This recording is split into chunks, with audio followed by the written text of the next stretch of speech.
I really wanted to finish Bruce Wayne's story. We'd done 2 acts of a 3-act story in a sense, and the challenge for me was to really figure out the reason to take another trip to Gotham City and to invite the audience to take that with us.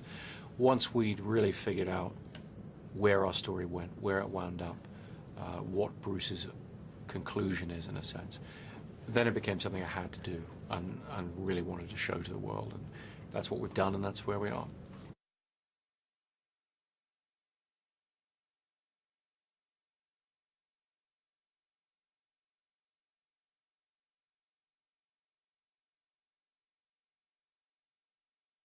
The end of The Dark Knight left the characters in a pretty interesting place. I felt very strongly we're trying to make one unified story here, so it's not another episode, and not another Batman episode, if you like. For me, that meant really trying to be true to where the characters were left. And Bruce Wayne, as Batman, has made a rather large sacrifice at the end of The Dark Knight. For that to mean something, he really has to have succeeded, in a sense, in his mission. He has to have a Gotham that, at least superficially, doesn't need Batman anymore.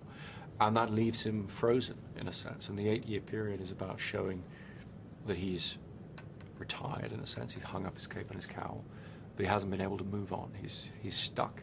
And the jumping off point for the story really is, how can this person who has become disconnected, who is in a sort of self-imposed exile from society, how can he reconnect with life?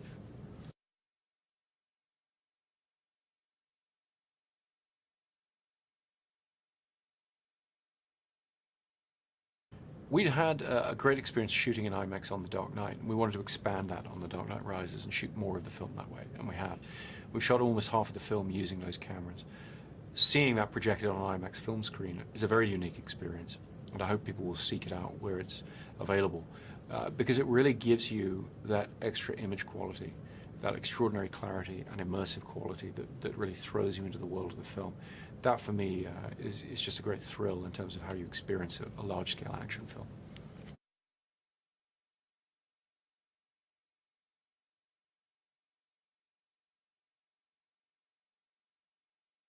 Well, there are a couple of people in the film, Marion Cotillard and Joseph Gordon-Levitt, who I'd worked with in Inception, who I really wanted to work with again because they're just incredible talents.